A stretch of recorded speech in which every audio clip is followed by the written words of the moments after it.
order.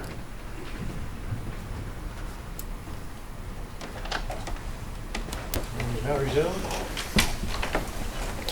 Good morning, Mr. Commissioner and panel members. Philip Isaac for Area E and the Coalition. Mr. Huber, I had a couple questions for you on population, but the first thing I don't think we have on the record is Fraser River Sockeye are fully subscribed, aren't they? I don't know what you mean by fully subscribed. In other words, there's no extra fish. If you give some from an increase to one group, you have to take it from a different group. I wouldn't agree with that. And why not?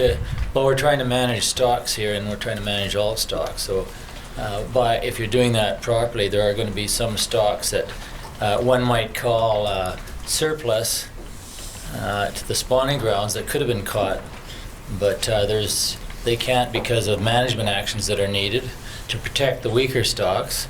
Plus, there's a considerable debate over surplus stocks on the spawning ground, because there are many benefits on an ecosystem basis to having extra fish on the spawning grounds. Well, if you look at the total allocation of Fraser Sockeye and took the public commercial opportunity, which is to catch the surplus that's not required for conservation or for Aboriginal FSC purposes, you would say it is fully subscribed. Am I correct? If you want to interpret it that way, I'm not sure the fish would interpret it that way. Can you tell us about how many Aboriginals have access to Fraser River Sockeye for FSC purposes? I know there's a commission document, tab 45, and perhaps Mr. Lund, you could pull that up. I don't know if you had a chance to review that, Mr. Huber? I'm sorry. Well, there's 203 First Nations approximately in the province. In the work I'm doing with the Fraser River and the marine approach areas, there's approximately 150 First Nations, but I think even Russ gets a few Fraser sockeye up in his part of the world on occasion. Yeah. It was, I believe, in the commission documents, tab 45, Mr. Lund. Yeah, if this could be entered as an exhibit. It's a table of Aboriginal groups with access to Fraser River sockeye and their populations. March is 1,221. Chief Terry, about how many Aboriginal people roughly are there in your area? By number? you say which area? I don't know what your... I'm referring to what you call your homeland. the study. They're about 6,000. About 6,000. And what percentage of the of the Fraser sockeye run that goes into your area do you harvest normally, and do you intend to harvest subsequent to a treaty settlement? Sorry, let me ask the question in a different way. Do you have a sense, of the total Fraser sockeye run, do you harvest 5%, 10%? Do you have a number like that? We don't have a number like that, as you say. But as Mr. Huber knows quite well, our folks, we go to the river and we seek to acquire the fish we need for the winter, and then once we reach meet that need, then we leave, and it's that kind of arrangement that we have amongst our people. Now, I know you have commercial ambitions for that area, and I wonder, have you done any studies on the value of fish caught in your homeland? Any studies? Any studies on a business plan, what the value of the fish are, what the markets might be, that sort of stuff? We've initially, for example, in 1981, we did a study on the quality of some of the salmon that were coming through.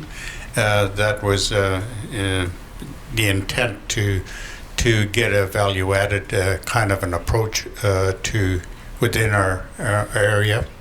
Yeah, we're making initiatives of that nature. Yeah. Did any conclusion come out of the study about the value that you can remember?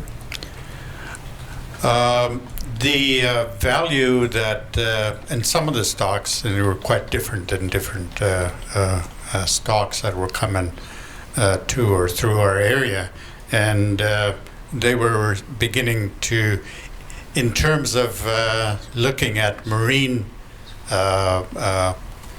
source or harvest at the marine level, that would be termed as number one, I believe, and then they were beginning to reach their upper limit, depending on what one was looking at and how one was to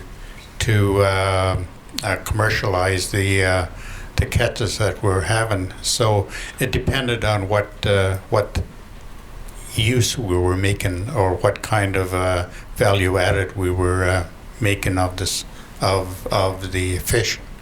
Would you, if you had commercial opportunity, and I'm getting a little bit confused, would you harvest in the marine area, or would you harvest in your, what you describe as your homeland? I think we're currently discussing ways and means and how we can develop our own brand, as the current language says, and we do have high quality salmon in our area that we process for our own use, and so we're looking at avenues on how we can perhaps utilize this unique processing. Now, if commercial salmon fisheries moved inland into your area, will all Canadians in that area be eligible to buy, or sorry, catch and sell fish? Or would it be limited to your Aboriginal groups? Well, we're looking at it in terms of we being the decision makers in the area currently, and how we would work that is yet to be worked out. Yeah. I guess I'm wondering if you can help me a little more directly on that. Would you support the opening of commercial fisheries for everybody who lives in your region, not just your Aboriginal groups? I think that it is something that if indeed it is opened up, and then that's for non-Aboriginals, those they fall under a different jurisdiction than we feel we do, and so therefore it's not for our own determination. It would be for our peoples that we would be making these determinations. That is, that for Slatlim or Tlikatmuk or Tsalkotan or Kerry or Sekani or others, Shawakmuk. But you don't have a position right now that says, let's open up the commercial salmon fishery in inland areas of BC for everyone. That's not your policy right now? No, it's not a matter that's specifically spelled out that way. Okay, thank you. Mr. Huber, can you tell me what the per person allocation for FSC fish is amongst Fraser River groups, and how DFO calculates that? We consult and work with. I prefer we have a partnership relationship with First Nations, but technically we consult on their needs. I've determined a lot of the numbers that would go in a communal license, for example, by working with the First Nations and understanding what the needs are. And the other understanding is that I've had is that those needs change, and the allocations in the communal license would need to change. It's based on their needs of the community, and we look at the current catches and our catch records and their catch records, and we try to reach an agreement. In many cases, we do reach an understanding of what the need is each year. But our objective is to, whether it's with an individual First Nation or the tribal nation, to reach agreement on what those numbers would be. And the biggest challenge for leaders is, and I can certainly understand this, is signing an agreement to any numbers, because there's a lack of trust, and I don't blame them, that on how that things that they sign now may impact their interests in the future. But still, by working with the groups, we in many cases can agree on a number, or at least understand a number that'll meet the current needs. I understand I think what you're telling me is it's a negotiated number. It should be in my mind. I've always tried to do that. Can you give me a little more hand on that? Because if you negotiate a number that's 500 pounds, it might be too much. If you negotiate a number that's 10 pounds, it's too little. Doesn't DFO have any standard that's saying we think each Aboriginal person needs, say, 100 pounds of sockeye per year? No, we don't. And can you tell me why that is? Well, the needs of the various communities vary. Their access to various resources varies. And the returns to the areas varies. So there's various considerations each year that you look at. But the need is fairly consistent. It can't always be met because the stocks just aren't there. But we certainly, based on the returning stocks, try to understand what the community needs are in a given year and make sure that the opportunity to catch those, that we manage to that. Maybe you can help me a little bit, Chief Terry, because I'm struggling with this a little bit. The per person requirement for sockeye salmon, you must have a good sense of that given your thousands of years in the area, exactly how much person would need within some kind of range. Can you give us an idea what that range is? They would vary, I'm certain, because of the reality of any given day or year. One must really understand, and a lot of folks don't really understand our peoples, and what is, for example, right now within our area, there is an economic situation that finds that unemployment is staggering within our communities, and not only within our own communities, but in the population in general. The economy is such that we rely more greatly upon the salmon resource now than ever before, and yet we are hampered by the fact that the stocks are said to be in grave danger of becoming extinct, and so we have to pursue acquisition of food for our people in various ways, and so it's an economic matter. We have to look at it in a cultural context. They say that ceremonial matters are important, and they are important to our people. The spiritual aspects are important, and all of those kind of things have a role to play within our community, and dictate to a great extent the needs from various resource sectors. Well, I'm trying to, and maybe you can help me. I'm trying to get a range.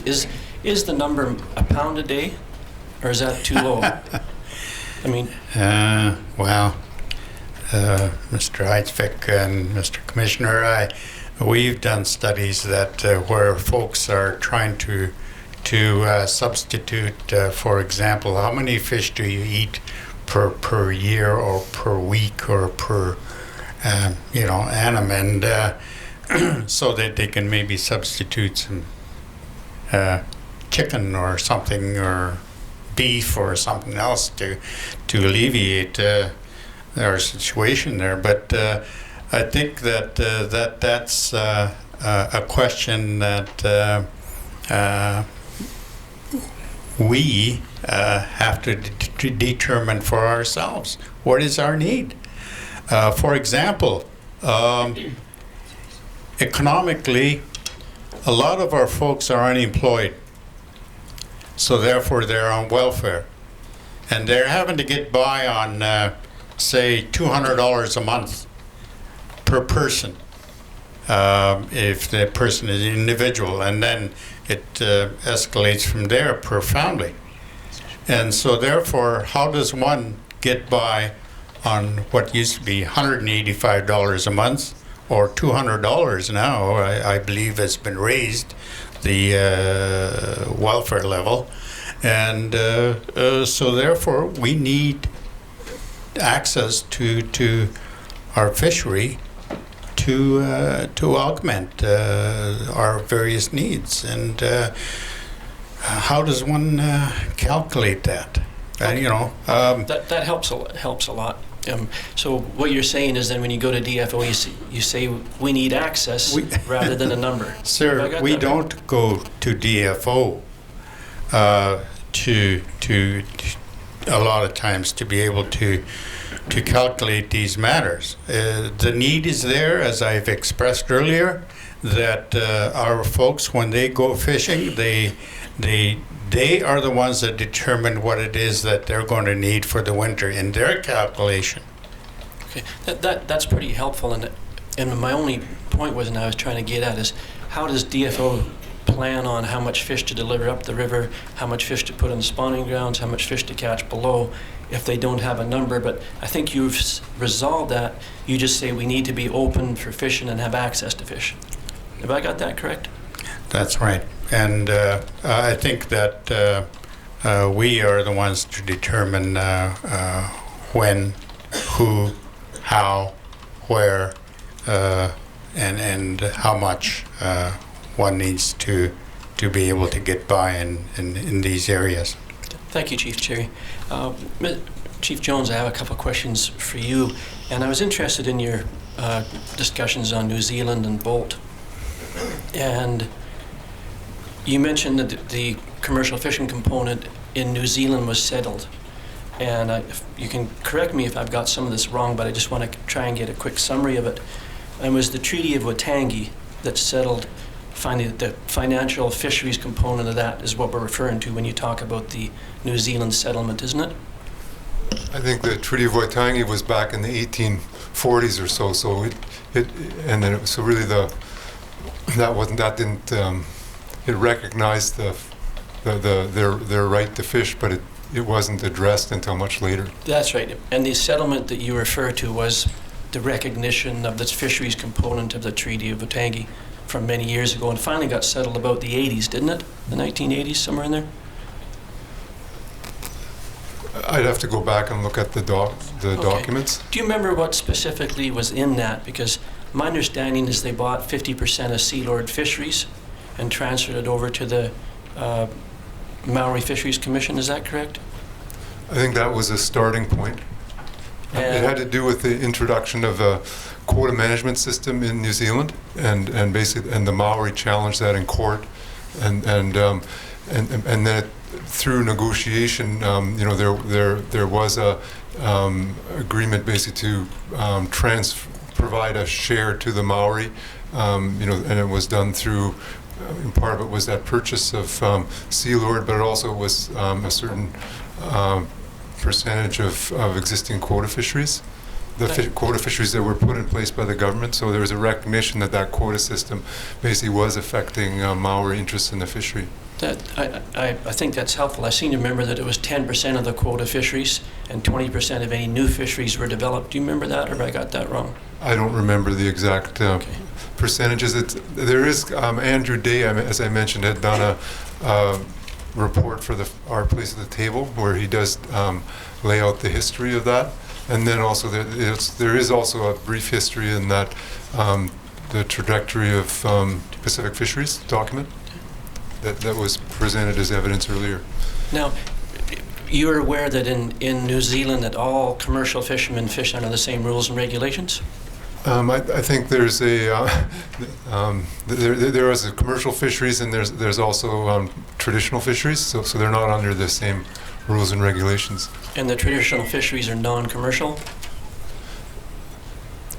I'm not sure, okay. I think we mainly, we were looking mainly at the commercial component because that's kind of was the context we were looking at New Zealand, because that was kind of what was addressed, and I think there still is an issue, I think, around the traditional fisheries, and that's still being negotiated, or they're still trying to resolve that in New Zealand. And are you familiar with the settlement in Alaska?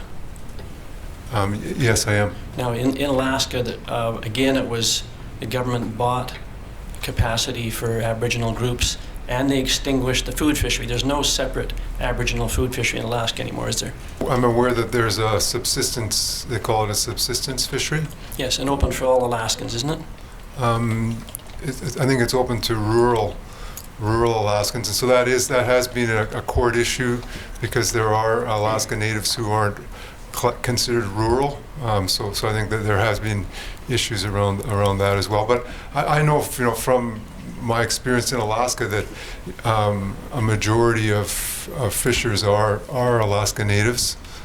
So and there are other community, and there, like you say, there's Alaskans who aren't Alaska Native that also participate in that fishery. Yeah, I think my understanding is the same as yours. If you live in a rural area, you have a right to fish in a subsistence fishery. It doesn't matter what type of Alaskan you are.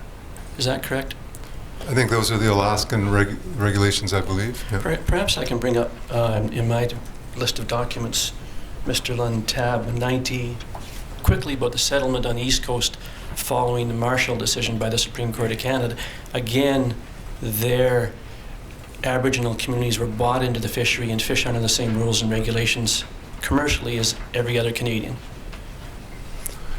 If I can just go back to the Alaskan fishery, I think it was an oversight in that negotiation that fisheries weren't addressed through the Alaska Native Claims Settlement Act, and basically the whole provisions around the subsistence fishery were something which were addressed later, right? And so I think that's the problem, is if you don't deal with those things, they'll keep coming up later, and that's what's happened. I know on the East Coast there's a similar program similar to the PICFI program here, the Allocation Transfer Program, and that was kind of the Marshall Response Initiative, which.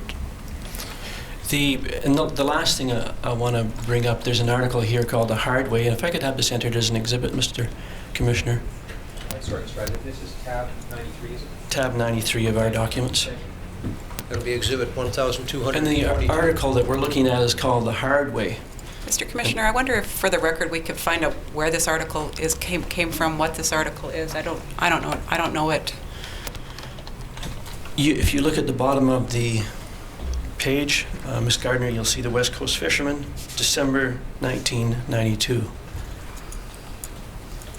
Now, I'm looking at The Hard Way, and it's the way they control this illegal sales in the subsistence fishery in Alaska. And I know that they had one person there who was a buyer who was selling fish illegally, and they fined him $1 million and 6 months in jail, but when he couldn't pay, the fine was lowered to $100,000, and his multi-million-dollar processing company was taken away. His operation included a 200-foot processing barge, 3 100-foot barges, and 14 tenders, all valued at $4.5 million. In addition, he has agreed never to buy fish in Alaska again after he gets out of jail. Now, if we had those types of penalties for illegal sales of fish, and I don't care whether it's sport fish, Aboriginal fish, commercial guys selling illegally, we could probably get a pretty good handle on illegal sales of fish in BC, couldn't we? Mr. Terry, do you have any comment on that, or any other panel member? And that was my last question. Mr. Jones?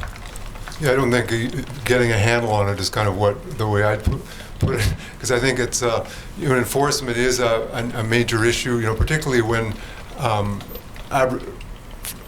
rights issues are involved.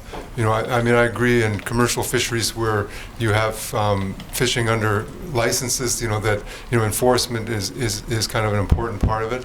But I think when you come down to other fisheries where there's kind of you're trying to address rights issues, through some regulatory regime, it's important first of all, see whether you can reach agreement on what the regulations are. And that's, I think, what this whole co-management approach is about, is trying to reach agreement on, how a fishery is conducted. And so you address the conservation issues, you address the rights issues.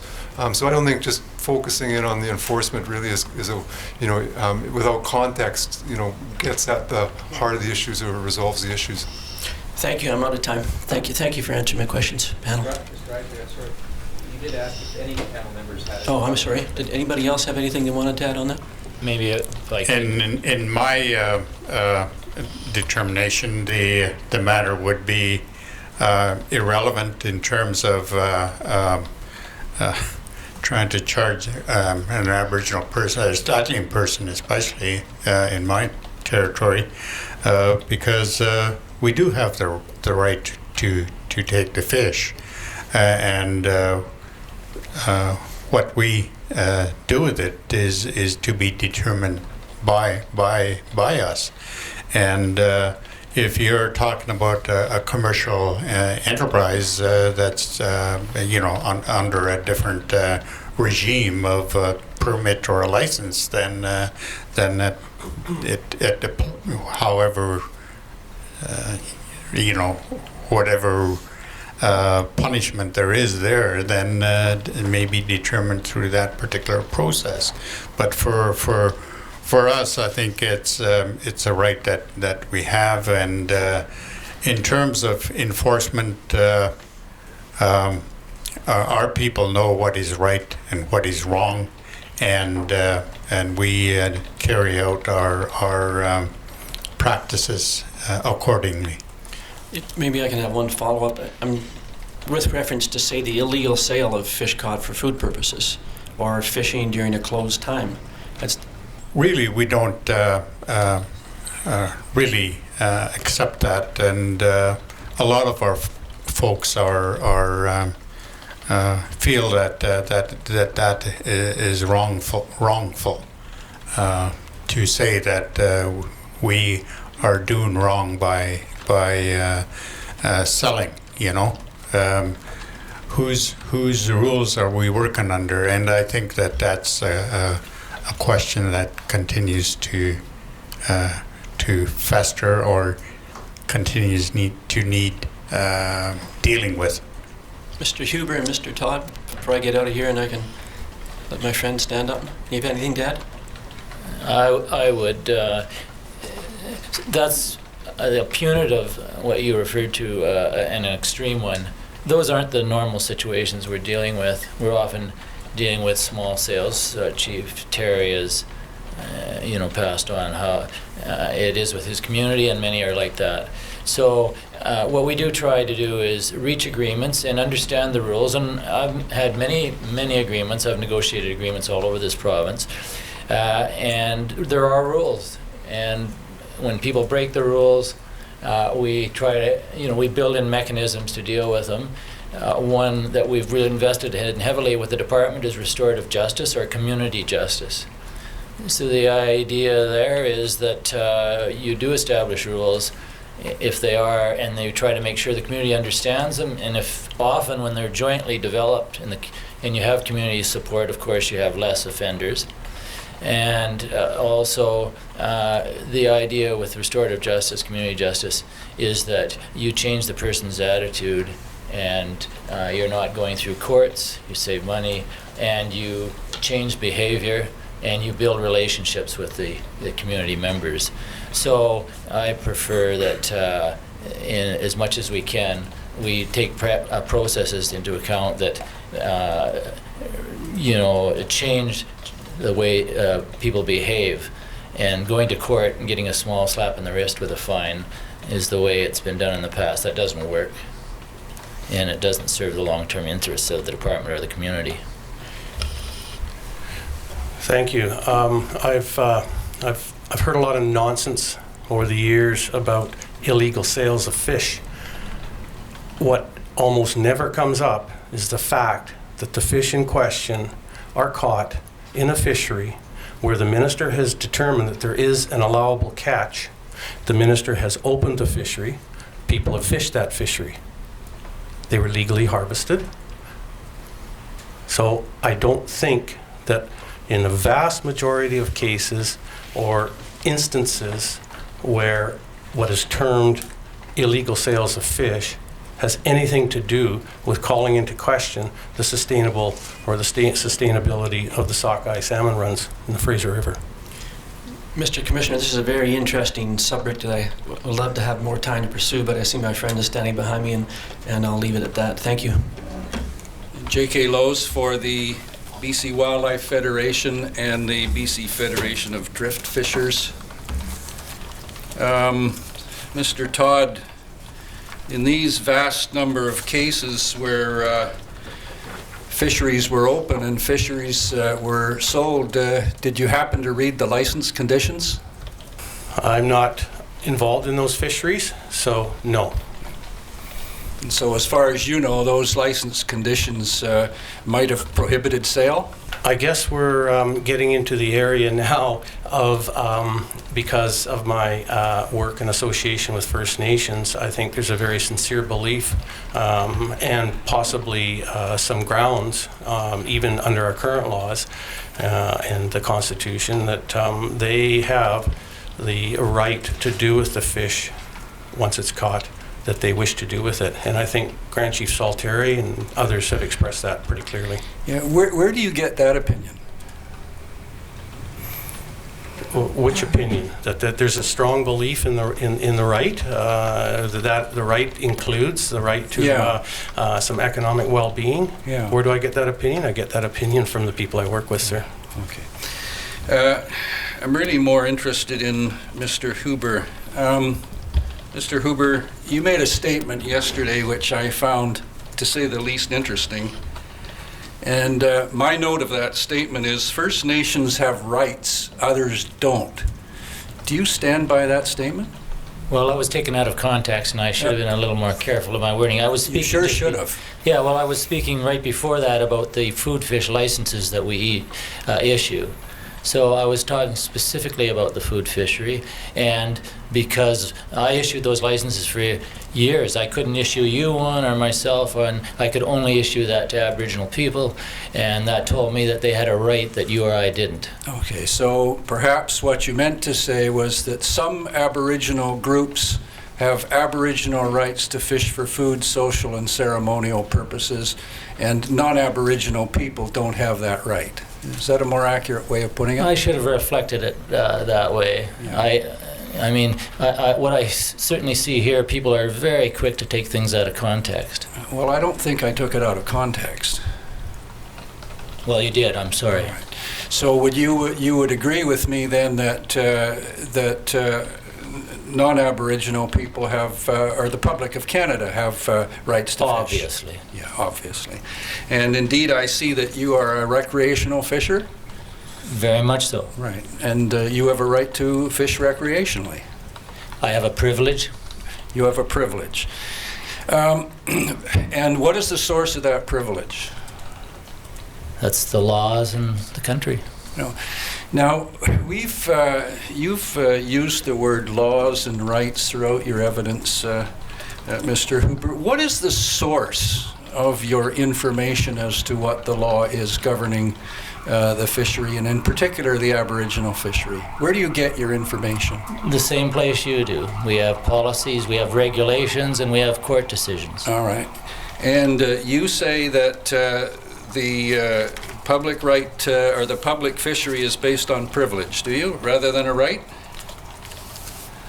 I would, yes, I would All right. view it that way. Okay, well, I'm going to read you a passage, and you tell me whether or not you agree with it. Finding its subjects exercising this right as from immemorial antiquity, the Crown, as parens patriae, no doubt regarded itself bound to protect the subject in exercising it.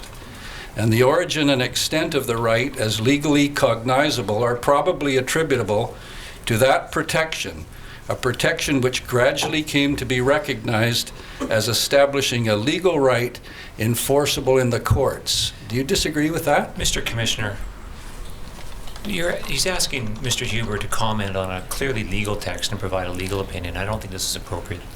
I'm not asking him to provide his legal opinion. I'm asking him to Well, perhaps I can put it this way. You describe yourself as an Aboriginal Affairs Advisor, is that correct? That was my position title. I'm on assignment right now. Right. And who did you advise? That's the position department in the department, and I advise our departmental officials and First Nations as well. Yeah, and what do you advise them about? Well, I engage a lot with them, and I advise them about what's going on, what the department's priorities are, how we deliver programs, and countless things. And does that advice include what the guiding legal principles are that govern the fisheries? I would provide the direction I get from the department, how we're responding to those decisions. Right. And in what form do you get direction from the department? Well, we, like any organization, we have management and directors and that, so it gets passed down to me through the chain of command. And in particular, in what form do you get direction as to what the law is that governs the fishery? Well, some of the laws are clear in regulation. Others, as it evolves through court decisions, we get a departmental interpretation, but I also sit with First Nations and I hear their interpretations as well. Okay, and the departmental interpretation is that public fishing is pursuant to a privilege? Well, I can't say that. I don't believe, that doesn't come down through our hierarchy that it's a privilege. Well, where do you get the opinion? That's my view, because I didn't come here with a right to a recreational fishery. Sorry, you didn't come where with a right? Well, I live in BC, but I don't believe that I just have a right. As opposed to my opportunity to fish is dependent on the regulations that the responsible authorities develop. Right. But I cannot, in my mind, as opposed to First Nations, I can't make a case for saying that I have a right. And that is the belief that you take into the room when you negotiate on behalf of the Canadian public with Aboriginal groups about co-management. I take into the room a suite of understandings, and I try to work with people to resolve issues of conflict. And one of those understandings is that the Canadian public, and in particular you as a member of the Canadian public, have no rights of fishery. We have a privilege there to access the fishery. How you interpret that in legal terms, I don't know. Well, I'm interested in how you interpret it in legal terms, because you're the one that's doing the negotiating. Well, I don't go in there negotiating my fishing opportunities. I go in there to work with Aboriginal people and carry out the department's mandate, and I base it on, well, things are evolving with First Nations. We all see that. Well, isn't the department's mandate to manage a public resource? That's the mandate of the minister. That's what's said, yes. And isn't the minister responsible to the public? Absolutely. Right. And is it your view that that public is fishing by virtue of a privilege? That's the way I interpret it. Yeah. You were, I think you said, involved with the introduction of the Aboriginal fishing strategy? I was. And you're familiar with its development and history? Very much so. Yeah. And you indicated that one of your concerns dealing with Aboriginal groups and Aboriginal people is creating relationships and in particular creating relationships of mutual respect and trust. That's right. Between those groups and the department? Yes. Would you agree that relationships of mutual respect and trust are also important with respect to non-Aboriginal users, or let's put it this way, the public? Absolutely, right. Mm-hmm. And you're aware that parallel with the development of the Aboriginal fishing strategy, there were a number of people who disagreed with that policy? For sure. Yeah, and have consistently disagreed with it for over 20 years? You're never going to get everybody to agree. People look after self-interest. Yeah, and this involved hundreds of fishermen protesting over the years? Have seen that, yes. Yeah, what was DFO's, what did DFO do to establish a relationship, and in particular a relationship of mutual respect and trust to those people? Fortunately, we have courts that... Yeah, they prosecuted them, is that right? We tried to build relationships, and we're continuing to try to build relationships to resolve By issues. prosecuting the protesters. I mean, to me, we know what happened there, but we're trying to change the way we've done things in the past by not only working with First Nations, but other interests in working with First Nations as well. So how, the history is there, it's written, and we're trying to change, and that's what I'm primarily interested in, changing with collaborative management how things are done. Yeah, okay, well, let's deal with this cooperative management or collaborative management. I took it from the discussion that the end game or the objective is to create a decision-making as distinct from a advisory body. Is that correct? Well, we want to work together to try and reach a consensus on how to do things. There will be, obviously, decisions have to be made, and we will look to find ways to change that, more engagement with First Nations, but also to clearly define where the decision's made and who has responsibility and accountability. Yeah, but there's no doubt in your mind that at the end of the day, it's the Minister of Fisheries or the Government of Canada that makes the decision. I view it, the Minister will need to retain that responsibility. Yes. Okay. And the scope of the decision-making body, is that over the management of the public fishery as well as the Aboriginal fishery? As far as decision-making, what we're talking about, it's to do with the First Nations fisheries, but there's also, we need to consider those fisheries that impact the First Nations fisheries. Yeah, and so I take it that there would be an attempt to reach consensus over a decision as, for example, when, where, and to what extent the area E-gill netters would fish. No, that's not what we're talking about. Okay, what are we talking about? We're talking about the First Nations fisheries and ensuring that there is access to those fisheries. And how your area this is where we get into where shares. If we had shares, you would devise your plan to get your share, and we would have a comprehensive plan how each of the interests gets their shares. Right now, the way it is, the department's left to make a decision that you're on how that's harvested and when. Yes, and so a decision, at least under the current regime, as to that would affect the access to First Nations to fisheries would involve making sure that someone else stopped in order to provide the access. Isn't that right? That's the way it works. I mean, somebody. Yeah. It's been that way. I've managed lots of commercial fisheries, so certainly not everybody can fish every way they want. There's got to be a plan in place and we have an allocation policy, and we have plans, and we consult with the various groups, and we put it in a harvest plan, an integrated harvest plan each year, so you can so people can see what the plan is. Now, Mr. Todd, you also made a statement that I found rather astounding. You said that my note is that the Government of Canada's policy that there should be room for all in the fishery was a problem. Is that right? I don't believe I said it was a problem. Oh. Unfortunately, we don't have a court reporter to read it back, but that's the note that I made.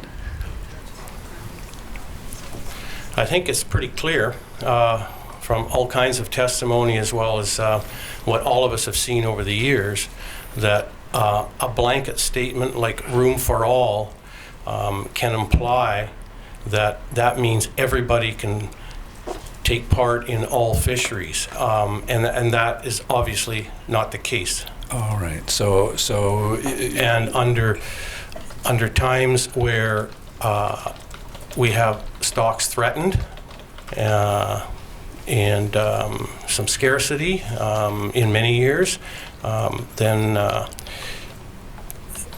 I think it's obvious that that sort of overarching policy statement, if you will, is kind of misleading. All right, so you're not to be taken to be asserting that the existence of a public fishery is a problem, I certainly did not say that. nor did you intend to. So far, I don't have any intentions to, but I did say that there are going to be constraints on that policy because of us trying to manage the resource more effectively. I didn't say the latter part, but that's what I meant when I said that, those constraints. Well, such as limitation of licenses. Absolutely, Yeah. absolutely. I can give you a case in point. No, I'm not quarreling with you. I'm just saying I take it that that's what you're getting at. Not everyone can fish all the time, is That's what you're correct. saying. Right. But you don't quarrel over the fact that from Canada's perspective, the fishery is a public resource. It is a resource for the public of Canada. That's a term that is used in legal areas that I'm not qualified to comment on. Yeah, and has been used for a century, at least. I'm not sure how much longer we're going to have to debate about what the law is and what isn't the law and how long it's going to be. Are you asking him to comment on how long that law has been in place and, No. and where we are? No. I'm making a statement and finishing my cross-examination. Thank you. I believe Ms. DeForest is next. Thank you. Sorry, Mr. Commissioner and panel members. My name is Leah DeForest. My last name is spelled D-E-F-O-R-R-E-S-T. And I'm here on behalf of the Western Central Coast Salish First Nations. I am allotted 30 minutes, Mr. Commissioner, and I expect to take that full time. I'm not sure if you'd like me to continue or begin after the lunch break.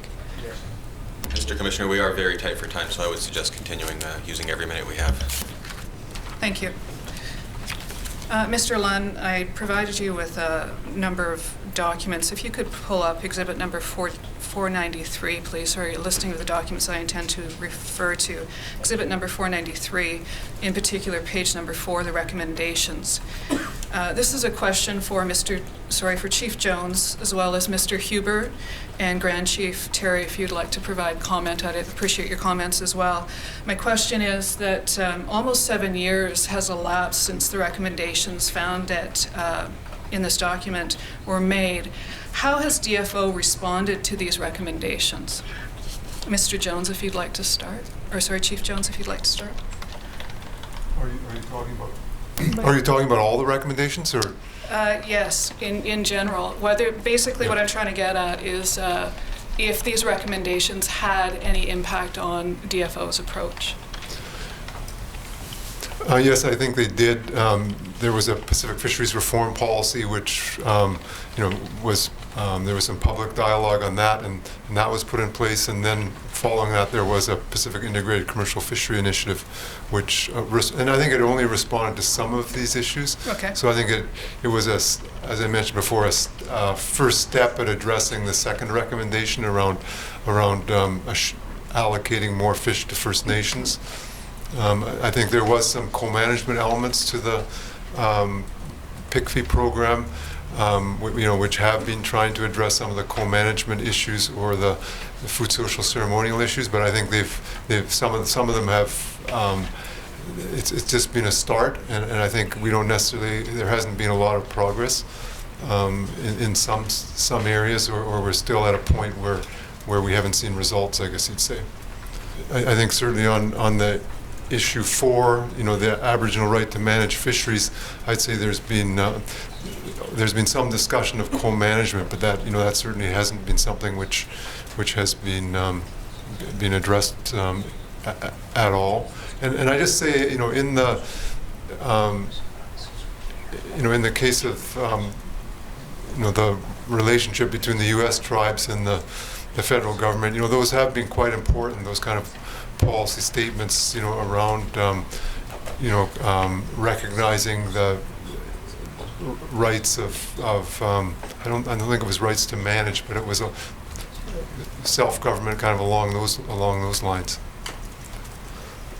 And I think in terms of the last recommendation on individual quotas, that was part of Pacific Fisheries reform. So introducing individual quotas, in the salmon fishery, that has been a great concern for First Nations. The DFO has moved ahead with, demonstration fisheries. And I guess the concern has been that these are just going to be made permanent fisheries with very, very little, input from First Nations or even public dialogue. I think several people have talked about the importance of public dialogue, and in some ways I think it's entrenching rights of existing commercial fisheries. There's certainly windfall benefits from increase in value. At the same time that there's only a kind of this first small step at addressing First Nation access. Thank you. And Mr. Huber, could you comment? Well, the work I'm doing is focusing on working with First Nations to help not only determine how to share fish, especially in times when there's not enough to meet everybody's needs, to work out sharing arrangements, but also to create a better understanding on what the needs are and how we can better manage the fisheries. So I think the department has invested in this collaborative management, and through PICFI has invested a lot towards developing the mechanisms for working together, and also to so that's sort of setting the table so that it can operationalize it, but also providing resources to buy the access out and transfer to First Nations. So I guess we're working on pieces of it, the recommendations. Thank you. I wasn't party to the authoring of this document. However, we are very concerned for the matter of the establishment of a management process, recognition of our people's capacity to manage the fishery resource, and we are quite prepared to pursue some of these recommendations, I guess, that sort of touch on a lot of the things that we've outlined within our the Intertribal Fishery Treaty that outlines a lot of these matters that are important for a proper management of the fishery. But I think that that what we come to the table with is that we do have the ability to manage. We have the capacity, that is, and we have the all the wherewithal to be able to do that, and we have not been given that opportunity, and we continue to be told that we have to wait. We have to wait. We have to build up our capacity.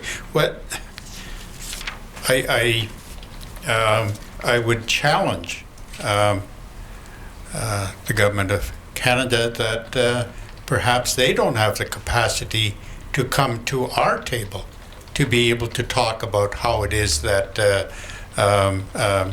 fisheries is managed by our people.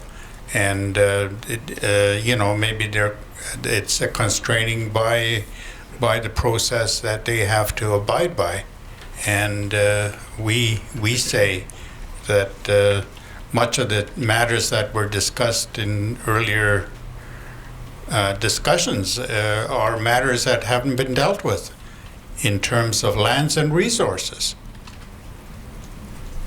Somebody's enriching themselves on the backs of our people by not resolving the land and resource issues of our people. And yet we're told, no, you can't you don't have the capacity. We say we do, and we are prepared to go forward and prove that. And that's what the Intertribal Treaty Organization is about. We're trying making efforts to implement the fact that we have political authority, we have economic aspirations within our territories, we have culture that we would like to have enhanced once again, and these points need to be pursued in something like that. And the spirit of our people has been challenged in everything. And so we say, if various recommendations are to be pursued, let's see if they can. We go back for many hearings.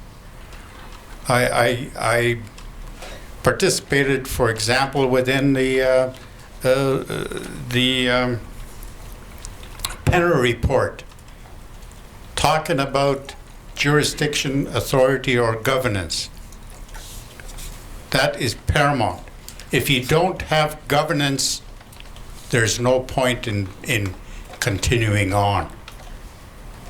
The Mackenzie Pipeline hearing, for example, was stopped because I think that they needed to have that clearly understood, or in terms of the Alaska Agreement as well, that governance is important, and we have that. If there's to be recommendations to be pursued, we have our contributions to address those. Thank you, Chief Jones. I noticed that your hand was up earlier. Did you have something to add?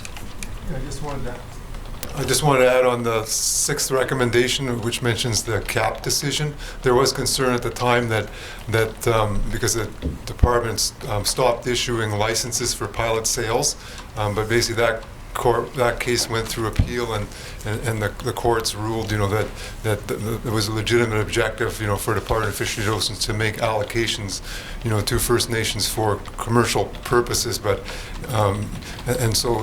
but I think another thing that has happened since then, so that that was resolved, and I think that's the whole program approach, of reallocating to First Nations, was a legitimate approach.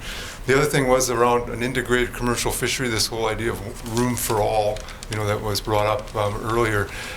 Is it an issue for First Nations? And you're probably familiar with, in the case of the Nuu-chah-nulth, where there again it was something that was Nuu-chah-nulth have lost access to the fishery, commercial fisheries similar to most coastal First Nations. And and the courts said that integrated fishery approach, was something that infringed with the Nuu-chah-nulth rights. And so I think we have to find a different way of basically doing it, and that's what this whole approach to negotiation allows us. Mr. Commissioner, I'm noticing quite a bit of strain off into issues of law again. And now we've been talking about whether DFO policies for the current fishery infringe upon the Nuu-chah-nulth rights.